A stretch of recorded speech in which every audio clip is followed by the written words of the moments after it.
Soy promotor de cultura, o sea, del promotor de cultura norestense, pues me doy cuenta que le ponían muy poca atención al noreste, como que nuestra historia está platicada por gente del centro del país, hablando de la historia mexicana, y todavía batallamos para levantar la mano y decir, párenle tantito, la historia no es así como ustedes la cuentan, porque aquí nosotros en esta región pasaron estas otras cosas, ¿no? A todos nos nutre aprender de historia, y siempre lo andamos buscando de una manera u otra. No se trata de una identidad confrontativa, sino más bien es que somos diferentes. Y esa diferencia, si la entendemos bien, entonces nosotros podemos aportar.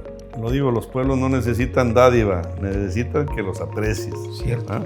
Y apreciarlos es pues irlos a visitar y consumir de lo que son buenos, ¿no? El aprender la historia no es para que te quedes enlodado en lo anterior y que ya no cambie nada.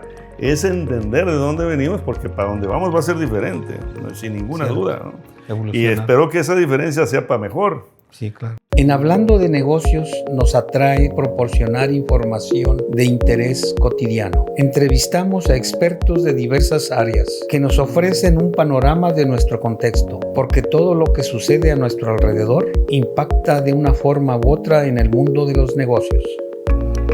Hola amigos, bienvenidos a Hablando de Negocios. Gracias por vernos, gracias por seguirnos. Y hoy les tenemos una entrevista por demás interesante. Está aquí con nosotros y vamos a entrevistar a David Canales Martínez. Él nos va a hablar pues de nuestro estado, de nuestra región.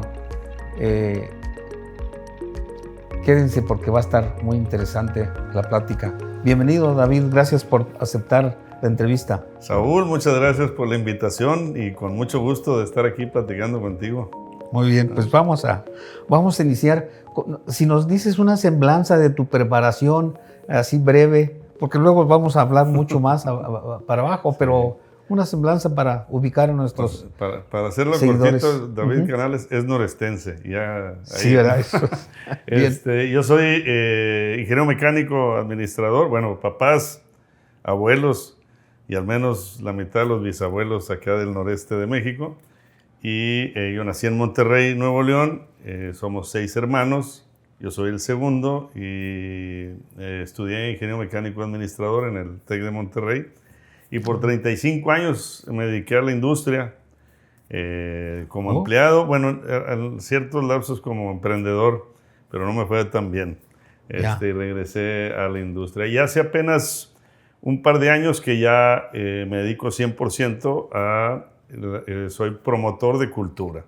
O sea, del promotor de cultura norestense, que empezamos en el 2007 escribiendo el primer libro, se llama Soy Norestense, que lo publicamos en el 2013 y a partir de ahí ha ido creciendo esa labor de la promoción de la cultura norestense. Qué bien. Y ahorita ya nos dedicamos de tiempo completo.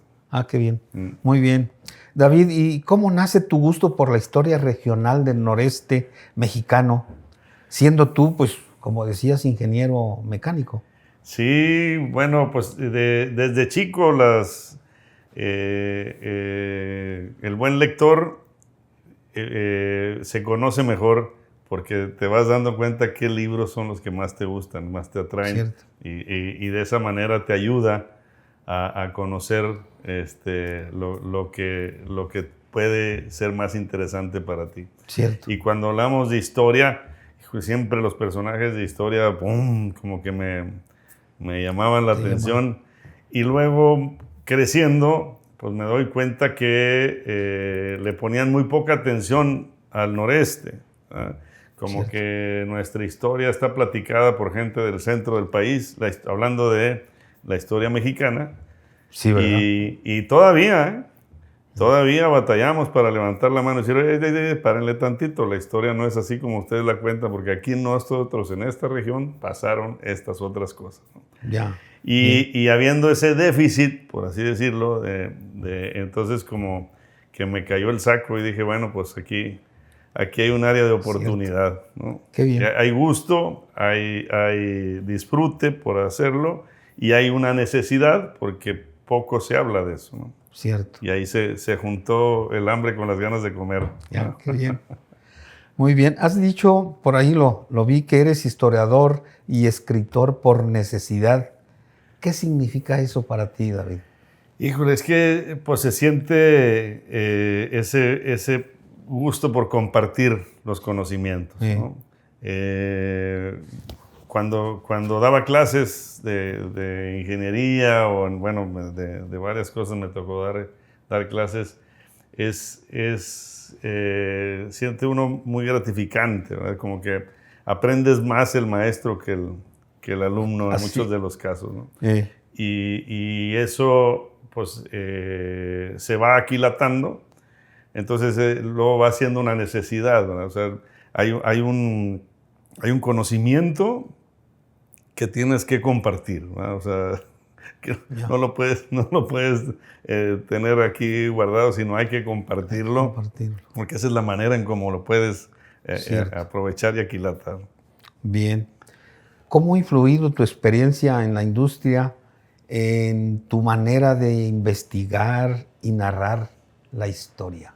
Sí, mucho. Fíjate que yo en eso no me había dado cuenta yo, sino más bien las gentes con las que convivo, porque siempre cuando platicamos con historiadores o con algún otro, pues,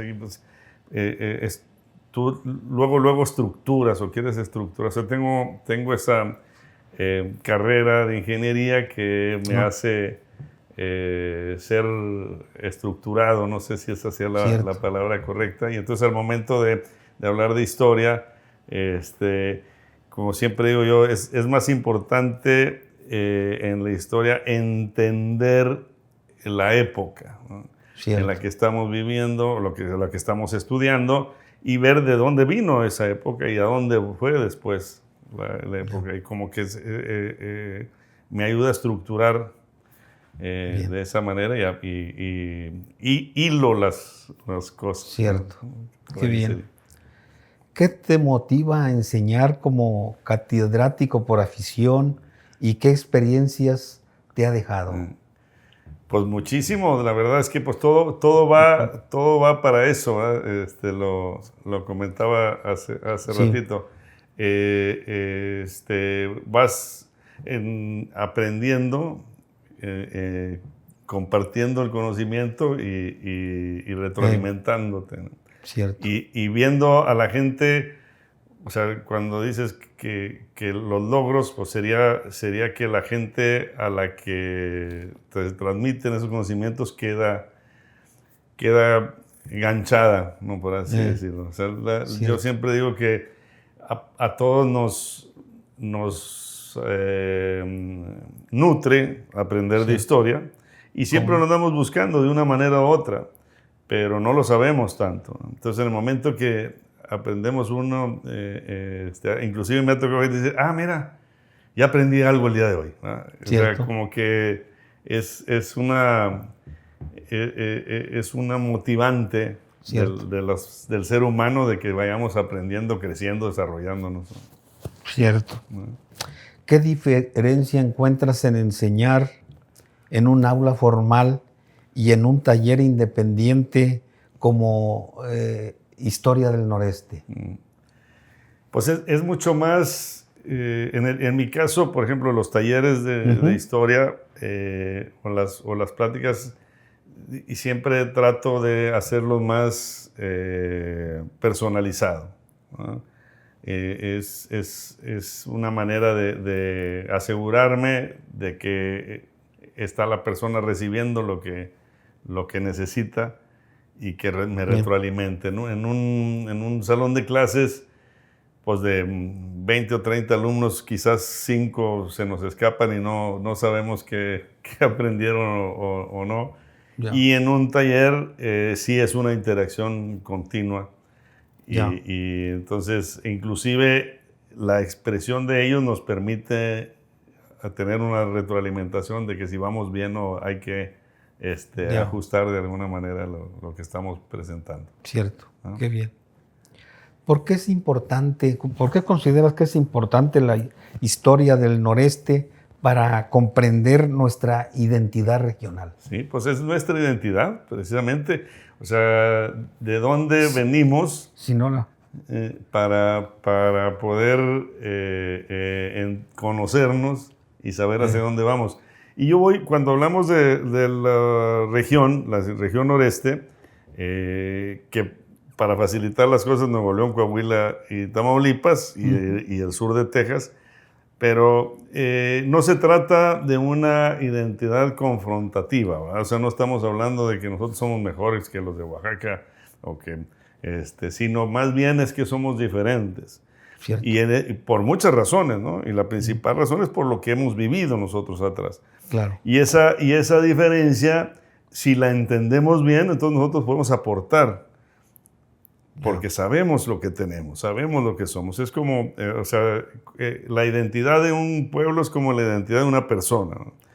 Si no te conoces y no sabes qué te gusta y qué preferencias tienes y para qué eres bueno, y pues vas a andar por la vida viendo a ver qué encuentras.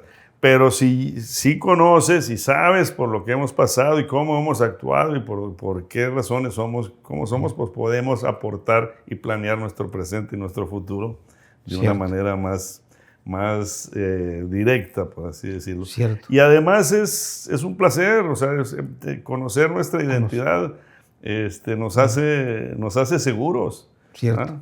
¿Cómo no? Por ahí va. Es importante. Sí. ¿Qué hechos o personajes consideras fundamentales para entender el carácter norestense? Fíjate, a mí me gusta en estos casos no irme por los héroes o villanos, porque, bueno, tenemos, por ejemplo, a Santiago Vidaurri, que fue héroe y que me lo tachan de villano. Cierto. Y tenemos a Bernardo Reyes, lo mismo, ¿no? Y ahí tenemos a Luis Carvajal y La Cueva antes y Martínez Zavala. Y podemos analizar lo que hicieron estos personajes para la región noreste, que nos cambiaron, pero en realidad somos cada uno de nosotros. O sea, comentábamos fuera del aire lo de el regiomontano de mangas de camisa, el norestense de mangas de camisa. O sea, cada uno de nosotros ha aportado, y si nos vamos atrás, desde que nosotros éramos naturales, seminómadas, no sedentarios, ahí hay una identidad, ¿no? Es muy distinto. Y que hayan venido tercera generación de tlaxcaltecas a ayudarnos a poblar, ahí hay una identidad.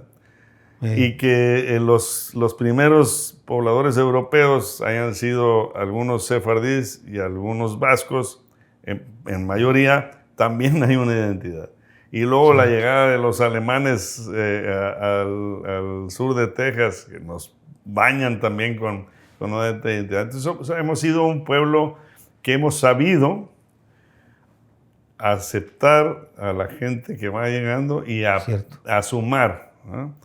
Me pasa ahora que ahora está muy de moda la cocina norestense, y luego te tocas con gente, no, espérate, así no se hacía. Pues no, pero ha ido evolucionando, ¿no? Claro. Y así va a tener que ser. O sea, el aprender la historia no es para que te quedes enlodado en lo anterior y que ya no cambie nada. Es entender de dónde venimos, porque para dónde vamos va a ser diferente, sin ninguna duda, ¿no? Y espero que esa diferencia sea para mejor. Sí, claro. ¿Ah? Pero sí, por ahí va, y te digo, todo la parte histórica es muy de la mano de la gente del noreste. Yo creo que donde más cambió fue a principios del siglo pasado, y ese norestense de principios del siglo pasado tiene, o sea, ese sí, el resto del país le rendía honores, porque sí era personajes muy distintos, como en mi caso mis abuelos, que nacieron en 1904 uno y en 1907 otro. Tú conoces su historia y dices, qué bárbaro, o sea. Cierto. Y como esos, o sea, la mayoría de esa época se curtieron bonito. Cierto, sí. Además era una época difícil, Sí. o sea, Sí. inestable, vaya, como conforme a lo que hemos vivido Increíble, los últimos increíble años, ¿no? vida Cierto. por la que pasaron. Qué bien. ¿Qué te impulsó a escribir tu primer libro y cuál fue el mayor reto al que te enfrentaste? Ándale, Para publicarlo, sí. ¿verdad? Sí. Sí, bueno, para escribir, pues yo siempre he escrito, siempre desde niño. Bien. Tengo ahí apuntes de muchas cosas. Entonces, creo que no era difícil para mí saber que algún día iba a escribir libros, ¿no? Y que no iba a escribir por la necesidad esta de que escribir un libro, sembrar un árbol y tener un hijo, sino porque iba a ser una manera de participar lo que yo iba aprendiendo, para ponerla a disposición, ¿no? Esa es la situación. Y bueno, yo creo que el primer libro ha sido el que más veces lo he tirado a la basura. ¿Cómo así? Sí, ¿para qué? No sirve. Bueno, y a la vuelta de un mes o dos, pues empecé en el 2007 y terminé en el 2013. Ya. Ese primer libro. Y tuve, gracias a Dios, un gran maestro que ya falleció, Amado Barrera, que lo contraté para que me ayudara. Y teníamos unas reuniones de tiempo en tiempo.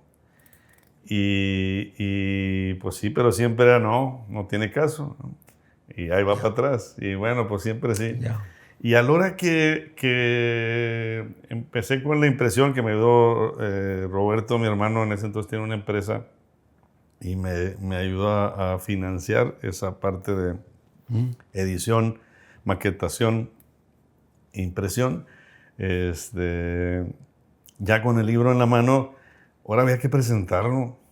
Cierto. Y ahorita me ves así muy platicador, pero en el 2013 estabas sí, me cohibía mucho. Ya. Y tengo ahí en mi mente la primera presentación, que me fue muy mal. No pude, o sea, la intenté estructurar tanto que no me salió, ¿verdad? Y al final de cuentas cantinflé mucho y me fui. ¿Y de qué libro hablas? Soy norestense, es el primer libro. Sí. Ya. Sí, el primer libro, Soy norestense. Ya. ¿Y ese libro lo has actualizado? Sí, ahorita de hecho lo estamos traduciendo al inglés. Qué bien. Sí, ya iría como en la quinta edición. Son pequeños cambiecitos, pero ya ahorita esa quinta edición la estamos traduciendo al inglés. Esperemos que pues ahí en un par de meses lo podamos tener ya en inglés también. Qué bueno, qué bien. Felicidades, qué bien. Sí. ¿Entre tus libros hay alguno que consideres el más representativo de tu visión histórica? Sí, yo creo el segundo libro, Guerra en Tierra Viva, es una novela histórica de 1630. Y no hay mucha información sobre eso, más que aquellos famosos cronistas de Alonso de León y Juan Bautista Chapa, que hablaron de la época, pero de una manera como cronistas, ¿no?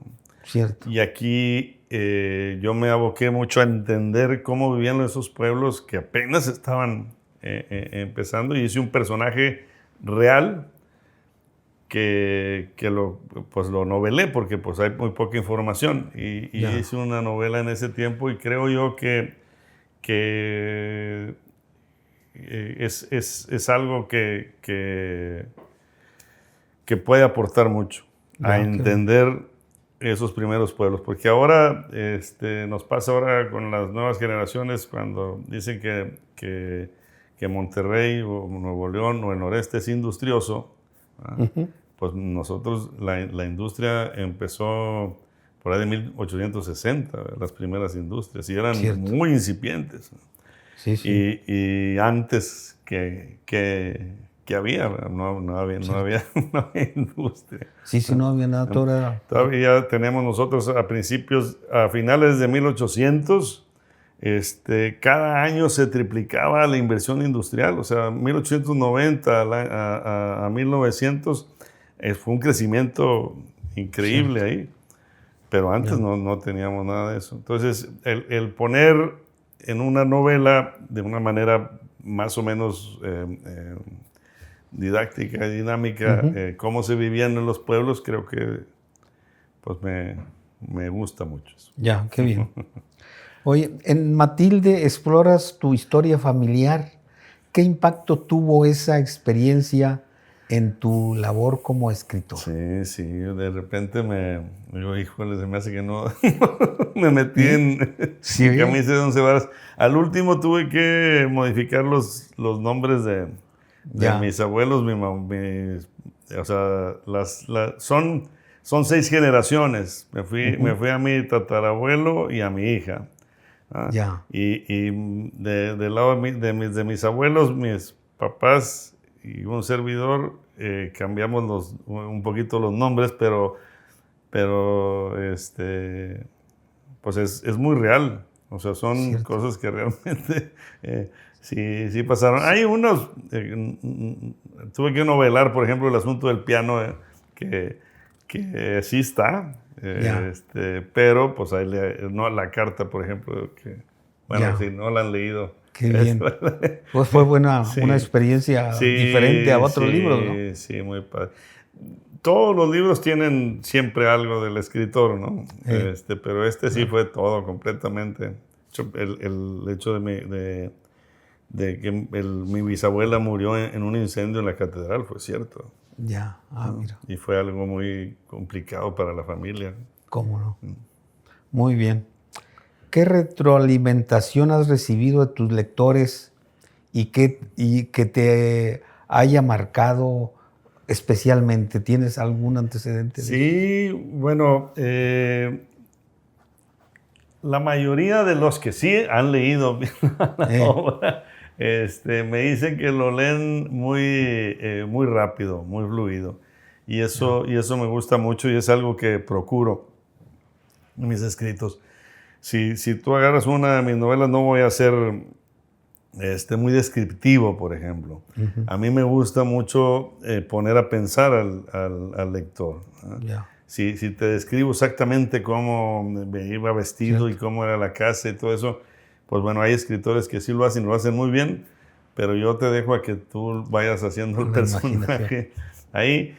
Y eso también hace más fluida la lectura, creo yo, ¿no? Y hasta donde entiendo, la gente que me ha permitido, y yo doy siempre las gracias, buenos y malos, siempre es gratificante. Creo que por ahí va el asunto, que sea una lectura fluida y que deje a que el lector se encuentre cosas. Cierto, qué bien. ¿Tienes alguna obra en preparación o en proceso de publicación? Muchas. ¿Ah, sí? Sí, bien. Muchas. Cuéntanos, ¿qué nos cuentas? Ahorita creo yo que la que más, bueno, hago libros por encargo también, que eso es un trabajo muy padre que me ha gustado. Ahorita estamos haciendo un libro de una escuela que va a cumplir 80 años. Por ejemplo, hicimos hace poquito una fábrica de papel que cumplía 80 años el año pasado y le hicimos un libro también. Y esos son libros que no son míos, o sea, son por encargo y son para ellos. Ahorita estamos trabajando en dos de ellos que pues me da mucho orgullo que así sea. Pero de los libros míos tengo 2 muy avanzados. Uno es sobre Parras de la Fuente Coahuila, porque en 1968 se filmó una película que se llamó Wild Bunch y haz de cuenta que Hollywood se estableció en Parras y poca gente, bueno, los parreños que me estén viendo saben perfectamente de qué hablo. El pueblo se convirtió en Hollywood durante 3 meses y hay muchas anécdotas de eso. Y pues yo voy avanzado un poquito en eso, pero ahorita me salió una posibilidad de hacer una novela con las 12 familias que fundaron Monterrey en 1596. que ni eran tan 12 familias, porque hay muchos parentescos ahí desde antes de la fundación, por eso es que somos primos. Sí, ¿verdad? y ahí sí tengo ya mucha información, me ha ayudado, tengo dos colegas historiadores que me están ayudando ahí con eso. Y yo creo que esa va a salir primero que la de Parra, la de las 12 familias. Ah, qué bien. Vaya que sí. Vamos a estar al pendiente de leer esas publicaciones. Oye, y en cuanto al taller de historia del noreste, ¿cómo surgió la idea y qué lo hace diferente ese taller? Fíjate, yo siempre que volteo para atrás en el taller de historia, ahorita estamos en la 14ª generación. Ya. Más o menos hacemos son como diplomados, hacemos 2 diplomados por año, son 16 sesiones, casi 4 meses, entre 4 y 5 meses, de enero a mayo y de agosto a diciembre. Ahorita ya estamos trabajando con el grupo que va a arrancar en agosto, de agosto a diciembre. Son generaciones chiquitas de 7 a 12 personas, ¿no? Porque sí es muy importante que el grupo vayamos aprendiendo juntos. Y te digo que siempre que volteo para atrás de cómo empezó todo, digo yo, híjole, ¿de dónde saqué alumnos en la primera generación? Porque pues no había ningún antecedente y son 12 personas. Cada generación tenemos un grupo de WhatsApp y ahí seguimos conectados en ellos y intercambiamos información. Y luego los invito a que tomen alguna clase. ¿Y por qué no el doble? ¿Por qué no 20? ¿O por qué personas? 20, o por qué no 30? Pues es que sí tengo que medir muy bien que se capte el mensaje. Lo mismo pasa, los recorridos son de 15 a 20 personas y he hecho recorridos de más gente y se me pierde ahí el asunto. Y el taller, el taller en particular, cuando damos una charla, por ejemplo, cuando dimos charla en la Canaco, pues eran 200 personas, ¿no? En el Museo del Centenario, sí, 40, 50 personas. Pero el taller de historia que vamos avanzando, la historia la corté en 16, hablando de la historia prehispánica y luego cómo fueron llegando la influencia europea. Les damos una lectura antes de cada capítulo para que vayan preparados. Y todo el taller, las 2 horas, es mucho ir y venir, o sea, comentar, participar, entender, que vaya fluyendo la información. Cierto.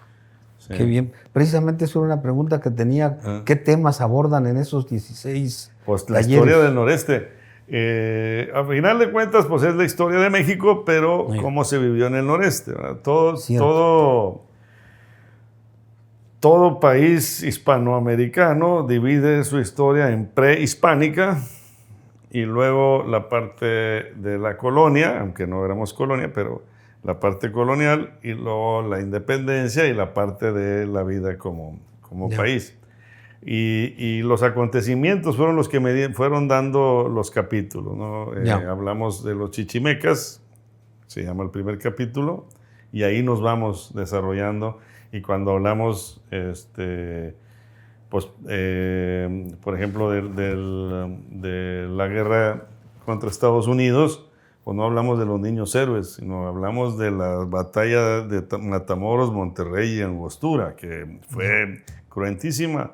Y además estuvieron 3 años como si fuera un gobernador, el mendigo norteamericano, 3 años. O sea, ni quien hable de eso.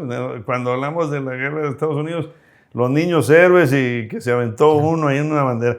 No, hombre, acá nosotros, la batalla, hubo muchas batallas, empezando en el 46 con la batalla allá atrás de Bronzeville, luego Matamoros y luego Monterrey y luego la Angostura y luego ya Veracruz y todo aquello. De todas esas batallas, en la que más norteamericanos murieron fue la de Monterrey. Ya, bien. Vaya que sí. Debemos conocer más nuestra historia. Hay mucho que aprender, ¿verdad?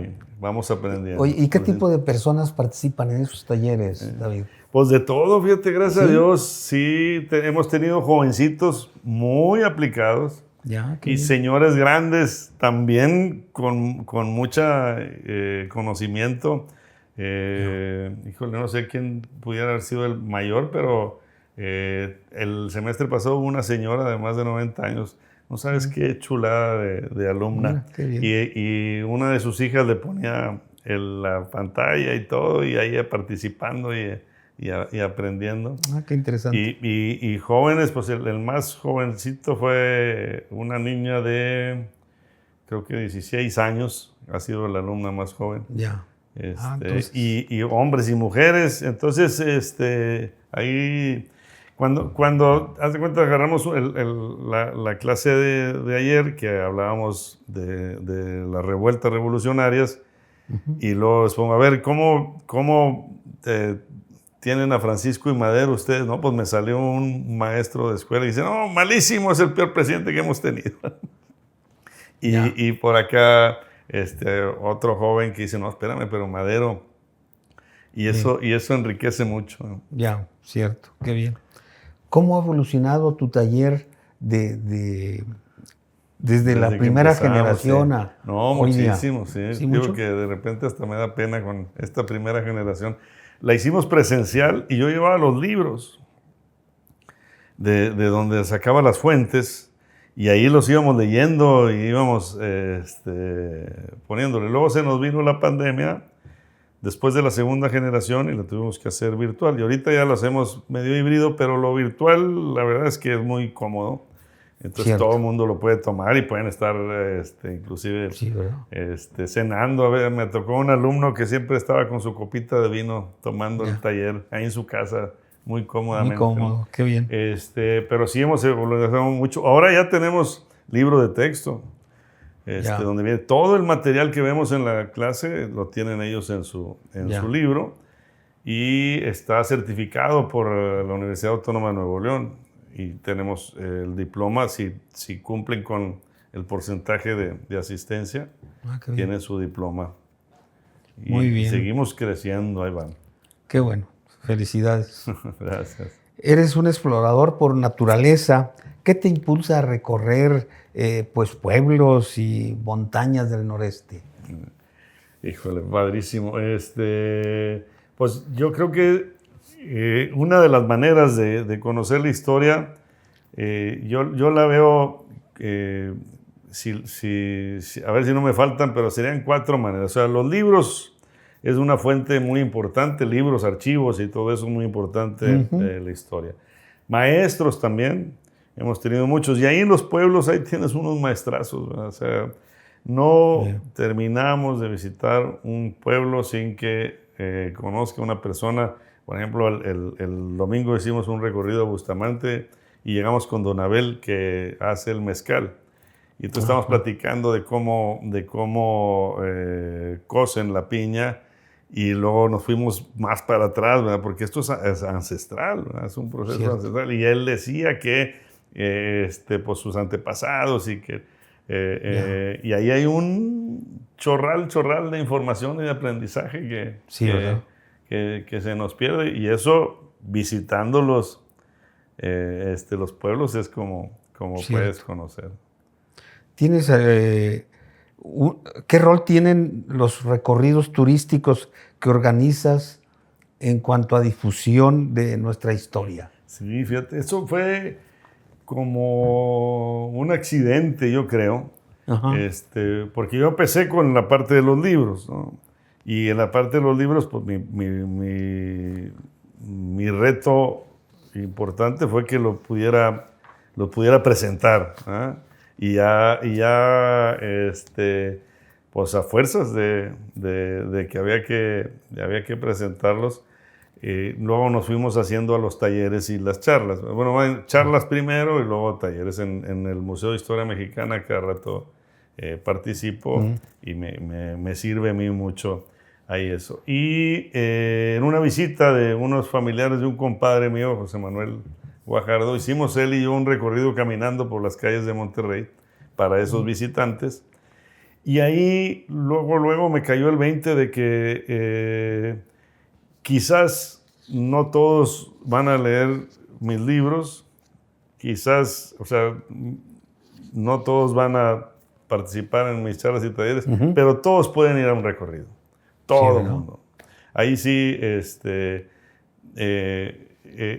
un público donde pues, no hay figura, no tienes que andar leyendo, no tienes que saber tanto de historia, no tienes que interesarte no tienes que aguantar estar en una clase o en un taller, sino vas y disfrutas la visita. Cierto. Entonces ya llevamos, no sé, tenemos más de 17 recorridos diferentes y todos muy bien estructurados. No lo digo yo, lo dicen los clientes ahí que van. O sea, cada recorrido nos recibe gente del pueblo, beneficiamos a cada una de las comunidades, los que nos dan de comer, los de las tiendas según los productos que sean, los parajes a los que vamos a visitar.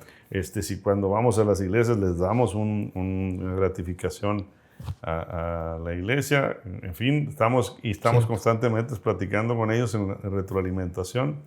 Entonces creo yo, siempre lo digo, los pueblos no necesitan dádiva, necesitan que los aprecies. Cierto. ¿Ah? Y apreciarlos es pues irlos a visitar y consumir de lo que son buenos, ¿no?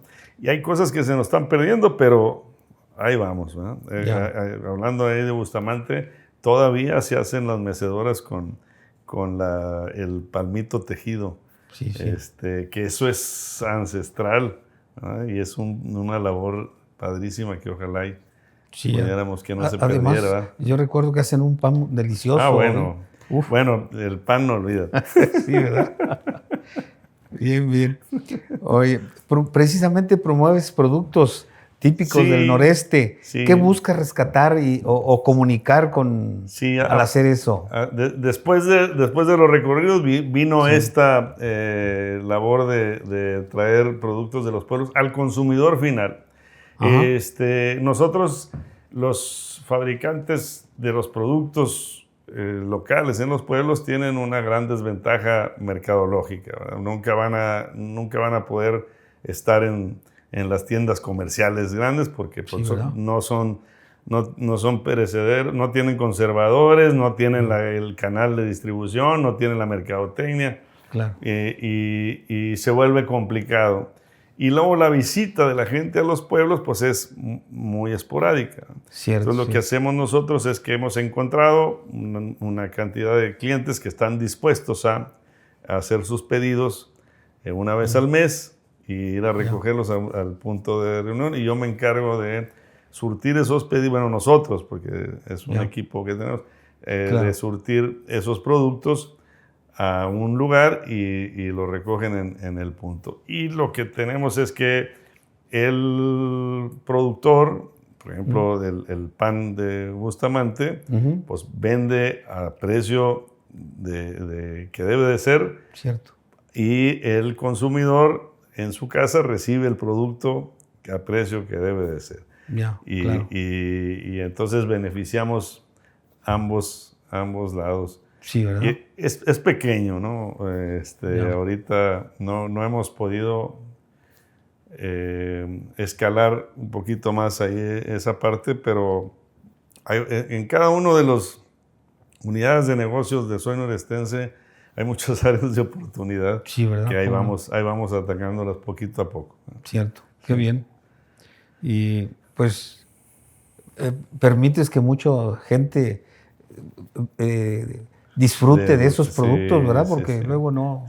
O sea, ahí es un ganar-ganar. O sea, el productor está encantado de que se vendan sus productos y el consumidor está encantado de poder contar con esos productos. Y ahorita, como te digo, tenemos de ciertos lugares porque hemos organizado esa manera de que lleguen. Y es por pedido, por lo mismo de que son perecederos. Entonces no puedo traer, por ejemplo, el dulce de leche, las bolitas de marín que traemos. Pues si se me quedan a mí 2 cajitas ahí en la casa en 2 semanas, cierto. ¿no? Pues entonces las reciben, las consumen Claro, bien. Y se va muy bien. Has impulsado charlas cívicas en fechas históricas. ¿Qué importancia tiene en esas conmemoraciones? Sí, fíjate, esa es una cosa, eso lo empezamos el año pasado porque me encontré al maestro Abel Moreno y él es muy entusiasta de las fechas cívicas, ¿no? Y creo yo que nos falta muchísimo de eso, ¿no? El conmemorar las fechas importantes en el noreste como que se nos van olvidando. Y entonces es muy relevante que lo vayamos ahí retomando. Es un proyecto que empezamos, tío, a principios de año y ahí vamos. Ahorita tenemos la siguiente fecha, es cuando se firmó la capitulación del nuevo Reino de León, que va a ser en mayo.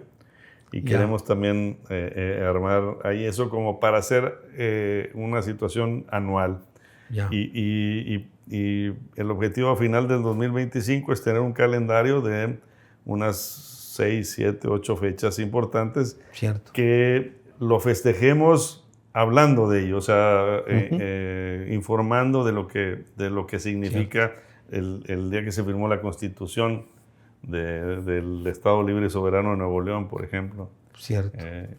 Y creo que va a ser algo valioso a la hora que terminemos ahí con eso. Claro que sí, qué bien. ¿Qué opinas del premio al mérito cívico y la necesidad de reconocer a ciudadanos ejemplares? Sí. Híjole, tengo que ser políticamente correcto en este caso. Se me hace que nos queda muy corto. ¿Sí? El premio al mérito cívico, obviamente, ahorita lo último que dijiste, la necesidad de premiar a la gente que ha hecho una labor cívica importante, es de gran valor. O sea, la sociedad, una buena sociedad es una sociedad que se basa en la meritocracia, ¿no?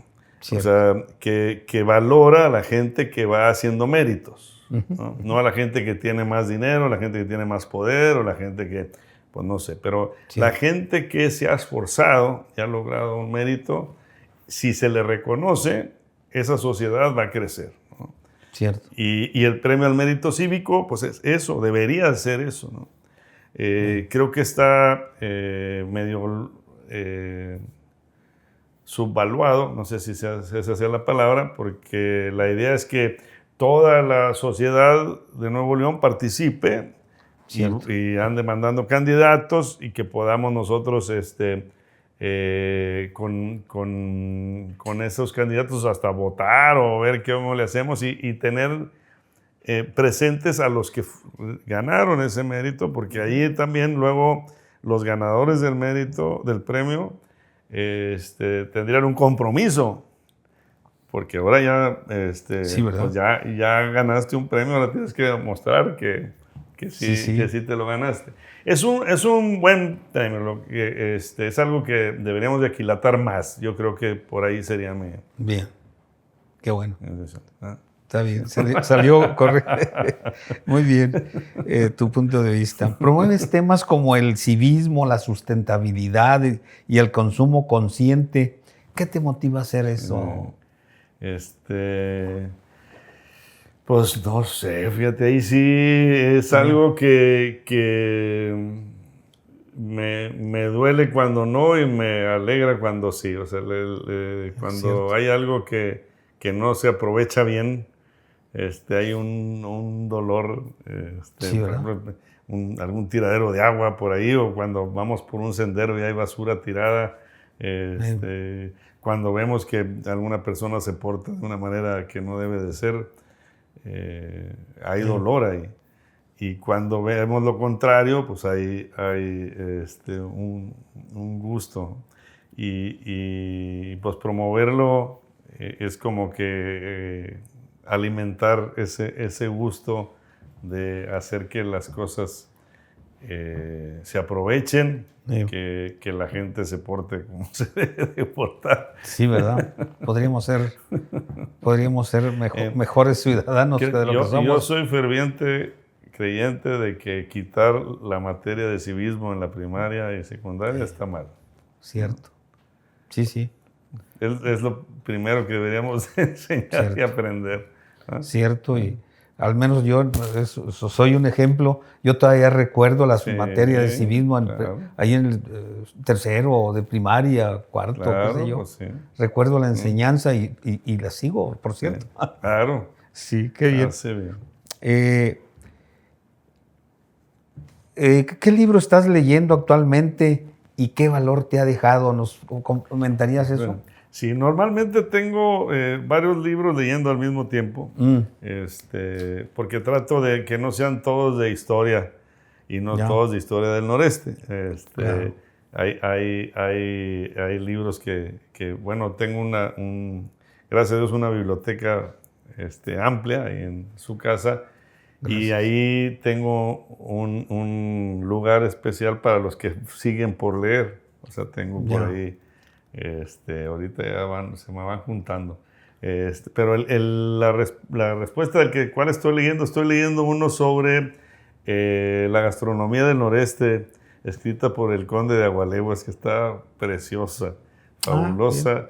Bonita, y además lo voy a entrevistar, pues tengo que terminar de leerlo porque vamos a tener un evento juntos en Intermex el 27 de mayo, en donde voy a entrevistar al conde de Agualeguas y vamos a hablar de esto, de la gastronomía, porque sabe bastante y lo hace de una manera muy amena. Qué bien. Sí, y me tardo porque pues yo todos mis libros los rayo. Los subrayo, escribo, pongo dudas ahí, está todo tachoneado. Qué bien. Se disfruta mucho. Muy bien, qué bueno. Pues ya estamos por terminar la entrevista, David. Se nos pasó el tiempo rápido. ¿Qué representa para ti decir soy norestense? Norestense sí soy, así termina mi primer libro. Sí, soy ¿verdad? Norestense. Soy norestense. Norestense sí soy.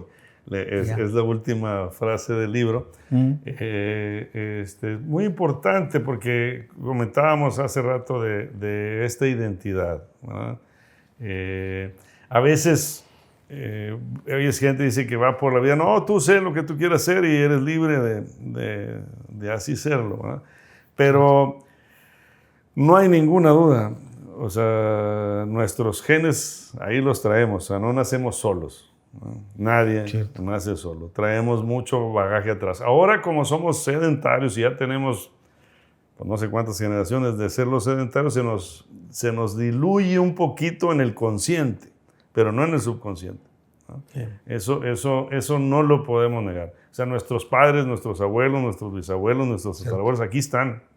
No hay duda de eso. Sí, ¿verdad?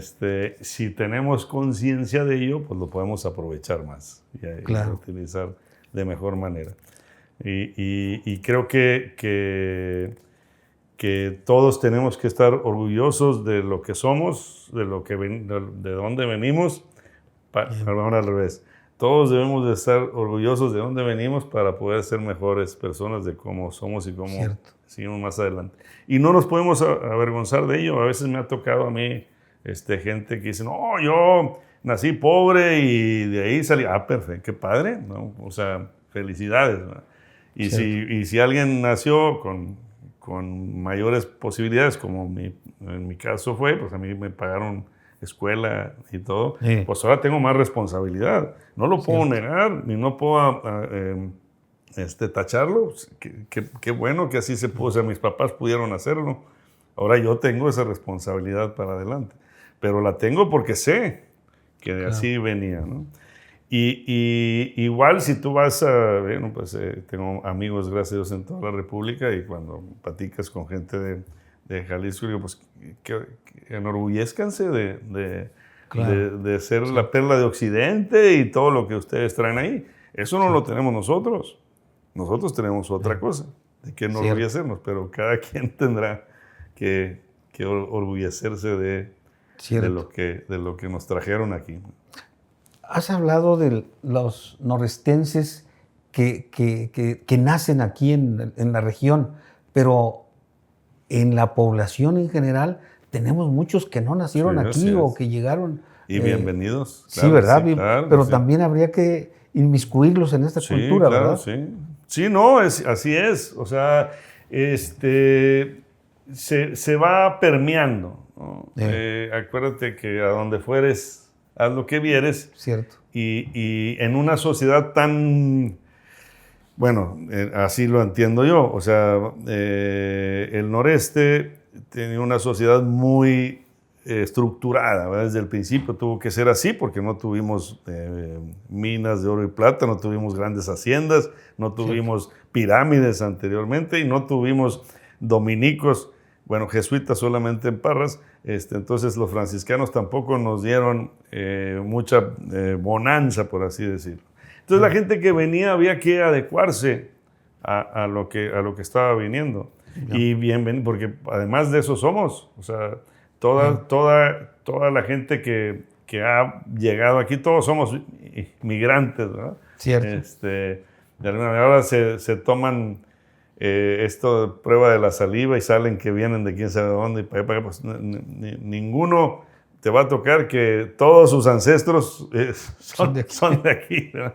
Tienen su mezcla y muy bienvenidos, incluyendo, como dices, pues tenemos grandes personajes como José Luterio González, Gonzalitos, y Bernardo Reyes, que los dos son de Occidente. Cierto. Pero no puedes negar, al final de aprender de su historia, que se hicieron norestenses. Cierto. Ya, bien. Muy bien, pues David, gracias. Hemos llegado pues al final, ya el tiempo se nos agota. ¿Tendrías algo más que agregar que no hayamos tratado? Pues ni mucho, pero sí, no, yo encantado de la plática aquí contigo. Me sorprendiste mucho con las preguntas porque me parece que nos conocemos de mucho tiempo. Te felicito porque se ve que le sabes y que te gusta también hacer esto. Me platicabas que entrevistas a gente de muchos rubros diferentes y eso debe ser muy enriquecedor para ti. Entonces, muy agradecido porque yo sea el 111 de los entrevistados y ojalá y que lleguen a muchos más, ¿no? Claro que sí. Muchas gracias. No, gracias a ti, David, que la pases bien. Bueno. Amigos, gracias por seguirnos, gracias por ver nuestros videos donde tratamos de llevarles pues información pues nueva, información ágil, información que enseña algo. Espero que lo vean y lo compartan. Que la pasen bien. Hasta pronto. Gracias.